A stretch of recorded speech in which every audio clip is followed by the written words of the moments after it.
Friends, చిన్నారి పాప జ్ఞానేశ్వరి అంటే జాహ్నవి అని మనం పిలుచుకుంటున్నాం కదా. అయితే ఆ పాప మిస్సింగ్ కేసు ఈ రోజుకి నిజం చెప్పాలంటే 2 వారాలు పైగానే పూర్తయిపోయింది. జూన్ 6వ తేదీన ఈ పాప మిస్ అయింది. కానీ ఆ పాప మిస్ అయిన తర్వాత మనం ఒక రకమైన ఆలోచన విధానం చేసాం. ఎందుకంటే సాక్ష్యాధారాలు అలా ఉన్నాయి. పోలీసులు కానీ, అక్కడ చుట్టూ ఉన్న మీడియా కానీ, అమ్మానాన్నలు కానీ, పాపతో పాటు కుక్క వెళ్ళిపోయింది. అది సీసీటీవీ ఫుటేజ్‌లో చాలా స్పష్టంగా కనపడింది. ఆ తర్వాత 2 రోజుల తర్వాత అంటే శనివారం మిస్ అయిన పాప మంగళవారం నాడు వచ్చింది. మంగళవారం నాడు వచ్చింది, అటు ఇటు చూసింది, మళ్ళీ అరుచుకుంటూ వెళ్ళిపోయింది.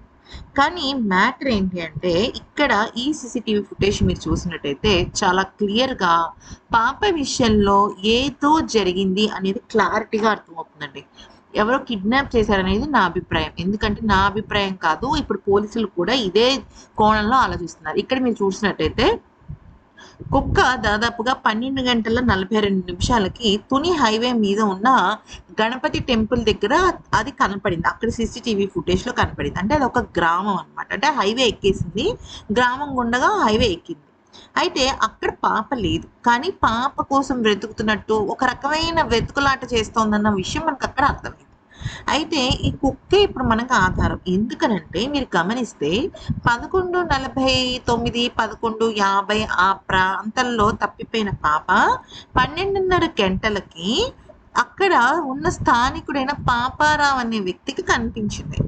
అయితే ఆ పాపతో పాటు కుక్క కూడా ఉంది అని చెప్పి అతను చెప్పాడు. అది ఎక్కడ కరెక్ట్‌గా పామ్ ఆయిల్‌కి అడవికి మధ్య ఉన్న ఫెన్సింగ్‌కి ఇవతలే. ఇంకా ఫెన్సింగ్ దగ్గరికి వెళ్ళలేదు. ఫెన్సింగ్ దాటుతోందన్నట్టుగా అతను చెప్పాడు. అయితే అక్కడ స్థానికుడు ఒకడే ఉన్నప్పటికీ చుట్టూ ఇంకో ఇద్దరున్నారు. మొత్తం ముగ్గురనమాట. సో, వాళ్ళు ముగ్గురు ఏం చూసారు, పాపకి చెప్పులు లేవు, పైన జుబ్బా గూడా లేదు. పాప జస్ట్ ఒక డ్రాయర్‌తోనే ఉంది అని చెప్పి వాళ్ళు చెప్పారు. అయితే వాళ్ళొచ్చి వాళ్ళ అమ్మగారికి చెప్పడంతో పరిగెట్టుకుంటూ వెళ్ళింది వాళ్ళమ్మ. కానీ అక్కడ బాగా వర్షం పడింది. కానీ ఇక్కడే అసలైన క్లూ ఏంటంటే ఫ్రెండ్స్, ఇప్పుడు పాపని వాళ్ళు ఎన్ని గంటలకు చూసారు ఫెన్సింగ్ దగ్గర? 12:30కి చూసారు. కానీ ఇక్కడ 12:42కే కుక్క మళ్ళీ హైవే దగ్గరకు వచ్చేసింది. ఫెన్సింగ్ నుంచి ఈ హైవే దగ్గరికి రావాలంటే దగ్గర దగ్గర 4:30, 5:30 కిలోమీటర్ల మధ్యలో ఉంటది. చచ్చులో చచ్చు మినిమమ్ 4½ కిలోమీటర్స్ దూరమైనా ఉంటుంది. పావుగంట సమయంలో ఈ కుక్క అంత దూరం ఎలా వచ్చేస్తది? అసలు ఎంత కాదనుకున్నా ఏ యాంగిల్‌లో చూసినా 4 కిలోమీటర్లు తక్కువ లేదసలు ఇక్కడ. అయితే ఇప్పుడు వాళ్ళ అమ్మగారు కూడా కొంతమంది మీద అనుమాన పడాల్సిన పరిస్థితొచ్చింది. అయితే మరి ఆ రోజు చూసిన వాళ్ళు స్థానికమైన మనిషి ఒకడేనని, మిగతా వాళ్ళిద్దరు ఎవరో తెలీదని ఆవిడ చెప్పడం జరిగింది కొన్ని యూట్యూబ్ వీడియోలో.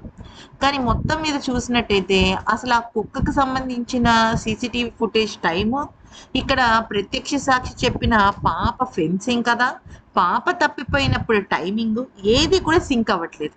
సో, పాపని ఎవరో కిడ్నాప్ చేసేసి ఒక దారి గుండా తీసుకెళ్తే ఆ కుక్క వాళ్ళని పరిగెట్టే క్రమంలో అంటే వాళ్ళని ఛేదించే క్రమంలో ఎక్కడైనా మిస్ అయిందా?